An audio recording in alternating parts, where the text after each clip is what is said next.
my master friends all over the world, I am here at the #1 Century 21 franchisee in the world, office count-wise. He has 70 offices. Someone took an economically depressed area in the Midwest and turned it into literally the most successful, the largest Century 21 operation in the world. 皆さんこんにちは、ジョセフです。今日はマディソン、ウィスコンソンへ参りました。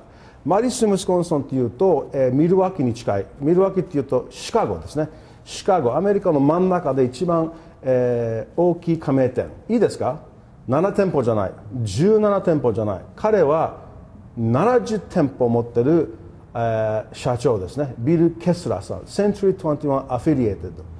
で、なぜここに来たっていうと、まず最初は、営業マンが、1400、1600。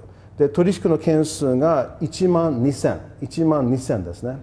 だけど私が一番注目を読むのは、彼は景気が一番難しい時、これアメリカの中部で緑です。一番難しい時で会社を成長しました。2000年15店舗。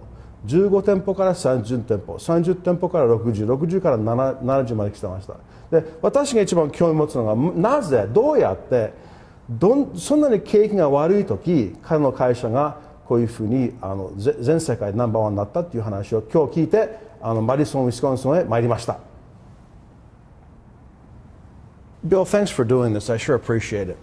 Well, I feel very special that you've taken the time to come here, and I hope I can share a few things that may be a benefit to others. This must be a typo, but what I got is 70 offices. Is that correct? That's right. Not 17. No. You have 70 offices. Correct. How many agents? We have 1,400 agents. 70 agents, 70 offices, 1,400 agents, and how many transactions last year? Last year we did just shy of 12,000, and this year we hope to do 15,000. You've literally grown your offices during the worst economic times. 15 offices in 2000, right? You said, and then now you're at 70. You don't seem to be tracking with the overall economy in the sense of being discouraged or depressed when things are bad. Tell me about that. Life is an opportunity. So it's how do you, what's the paradigms, what is the way you visualize the world, and what do you look at when you see it? Because 10% of life is what happens to you, and 90% is what you're going to do about it. Now, I notice you have about a 12-to-1 ratio, agents to employees. Are you comfortable with that? Is that something you put a lot of thought into? It's more, how do you fulfill the services you need to without killing yourself on overhead, and equally importantly, without losing contact with the street. Jumping into technology, you're key on the perception of the internet, the perception of marketing. Embrace it. It's your friend. It's your #1 marketing source. How do we get a hotel? How do we get an airplane reservation? How do we look for information on a home and insurance? It's the internet. So it's about embracing that rather than fighting it. Tell me about Emily Matthews. I contact Centro and Affiliated, and I'm being then dealt with by Emily Matthews. Tell me about that. Okay. So if you're in America, you see iconic symbols of people that aren't real, like Flo of Progressive Insurance, 80 years ago, Betty Crocker for General Foods. And so Emily Matthews is a made-up name. And what it is our leads management system for internet leads and telephone leads, secondarily, but mostly internet leads. And what it is a system of now up to 9 people who live around the country, some in California, some in Ohio, some in Wisconsin. They work out of their homes on their iPads and respond within a few minutes, 5 minutes or less, to a lead on one of our listings or one of the listings on our website. They respond as Emily. They respond as Emily Matthews, a member of the Emily Matthews team.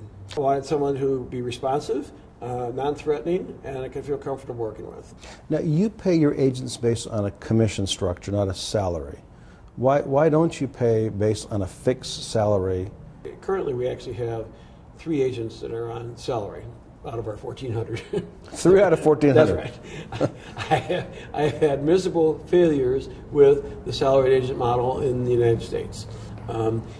It's 2 reasons. One is the culture is so embedded here as commission, as in Japan it's embedded into salaries. I get that. The other issue is that in the United States, once people are really good, once an agent becomes really good, they realize that they can make far more money on commission than they can as a salary. Bill, go back with me. You started in 1977. Yes. And as an agent or as an owner? I actually started out as an owner working out of my basement. Okay. Go with me from your first office to your second office. When was your second office? My second office didn't happen until 1995. Okay, so 1977 to 1995, one office. Right. So walk me through 1995. What, why, what happened there? Just jump back in time with me to 1977. Well, a couple of things.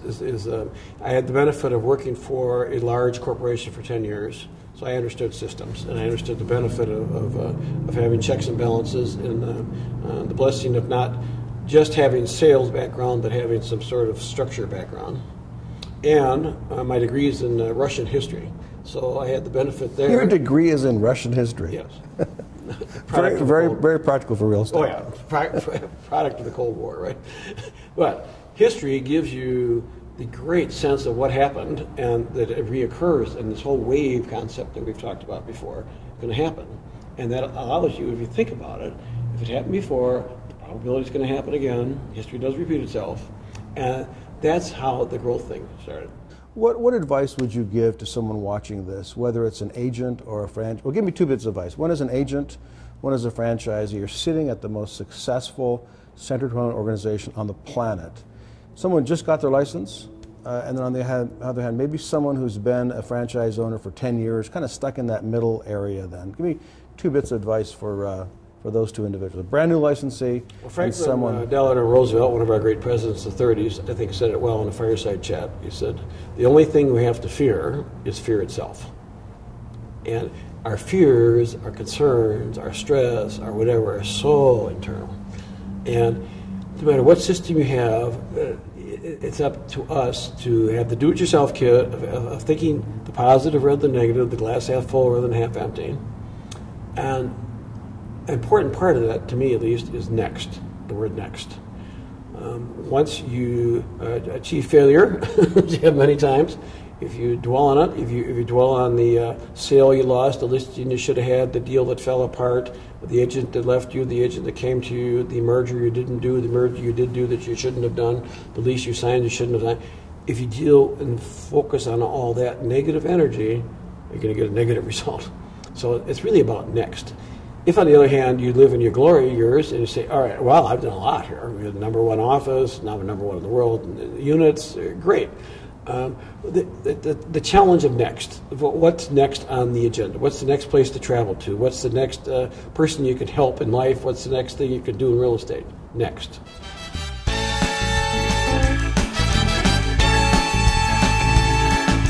So now I am in Bill's house with his lovely wife, Judy, and we're trying to get a little bit more of a personal feel for what makes the #1 franchisee in the Century 21 system tick.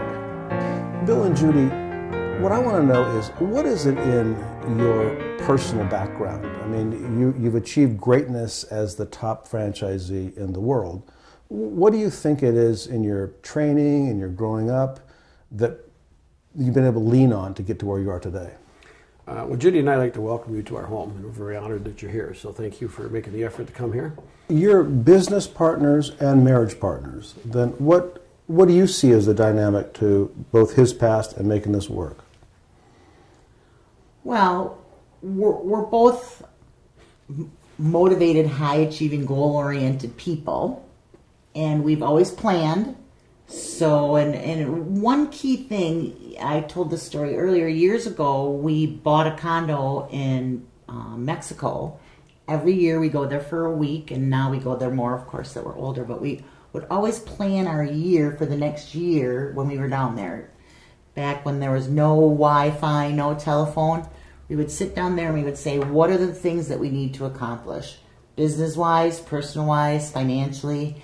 And Bill was very good, I think, at laying it out into a 1-year and a 5-year and a 10-year plan. The people watching this, franchisees or agents, suffer setbacks. Sure. Tell me your worst time when you had the worst setback. What didn't you do? What did you do? What are you glad you did? What are you glad you didn't do? When was this? 1988, you said? Yep, 1988. I'm glad I survived. So that is the year that the non-traditional concept companies came to my marketplace. So they had a different compensation structure for agents, a different way of marketing. And at the time, the brand and myself played ostrich and dug our heads into the sands and said, this will go away, this can't possibly last, it can't make any money, it's not going to work. And so stay the course, do what you're doing, keep with traditional thinking, and it was a disaster. We and many others lost many of our good agents because they looked at this as an economic opportunity that they had the right to have, and we didn't do anything to change our opportunity for them, and so they left.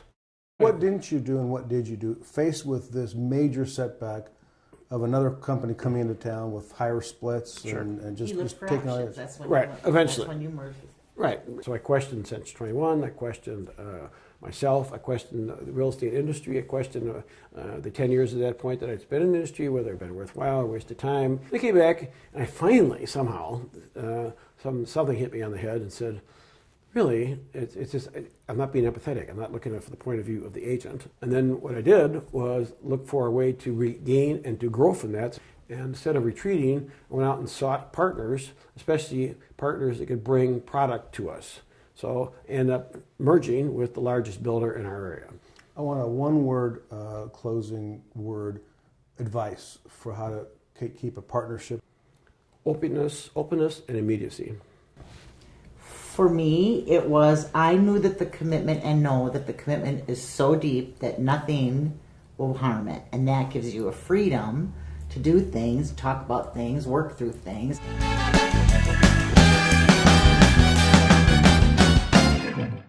We are now at Inca Heritage, which is a Peruvian restaurant, which is Bill's favorite in all of Wisconsin. What is it about this that you like so much? This one is my particular favorite for both food and ambiance.